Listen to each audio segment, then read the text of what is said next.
At Scary Spooky Hilarious. FEMA said, and you can take this as a direct quote, said that they are too tied up at the border to send any more representatives. Ladies and gentlemen, the information coming out of North Carolina from the people on the ground and people all around is just not adding up to what the government's saying. Some people are claiming all the resources are being held up at the border, while some are saying you need a permit to even help anybody. They really got us out here applying for permits to help people. And some people are saying there's just dead bodies everywhere.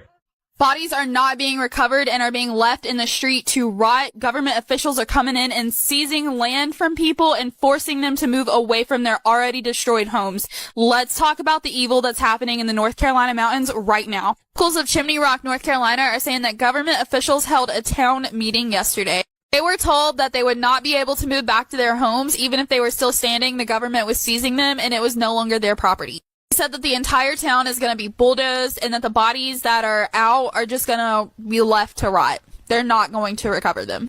Locals say that the stench of decomposing bodies is absolutely unbearable, and people who have volunteered in the area say they're literally just laying all over the street. Government officials are doing absolutely nothing to help out the locals, and there are still many people that are stranded on mountains and can't get to supplies that they need. Death toll is currently at 160 people, and there's still more than 1,000 people missing. These pictures are from the Leland Fire and Rescue Facebook.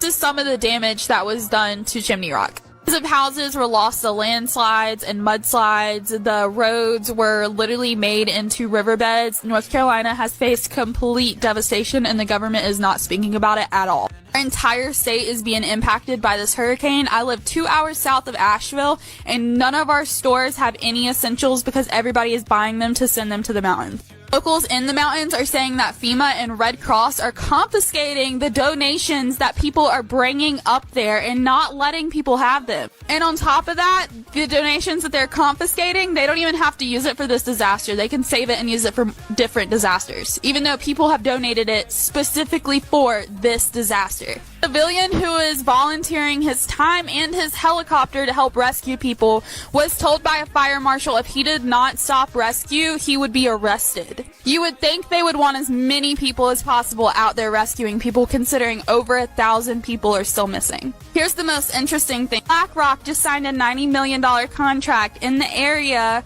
that was hit the hardest because they want to start mining for lithium. They are literally leaving people to die in the worst way possible and doing nothing to help them. They are confiscating people's land and houses that they have spent their entire lives working for. And somehow, they're getting away with it.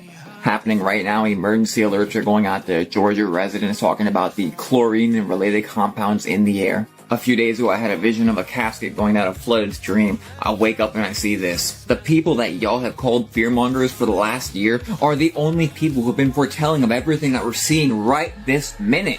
We get attacked heavily just for trying to keep y'all safe. But I think I speak for all fearmongers when I say you're forgiven.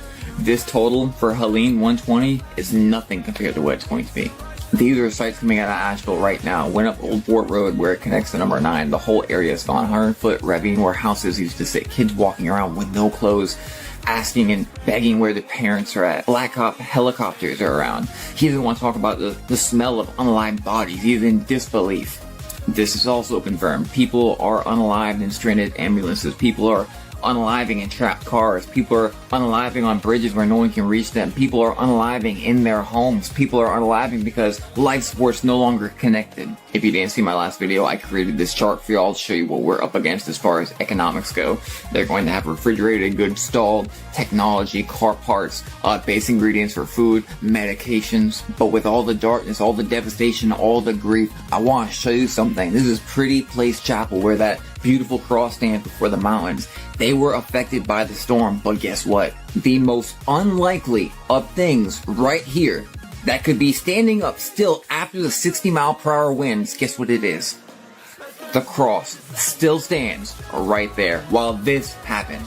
Through the darkness, Jesus Christ is still the light in the world, and he's still working in this world. Don't lose hope and keep your eyes glued to Jesus Christ, and know that one day in the very near future, we will all celebrate in the kingdom of heaven.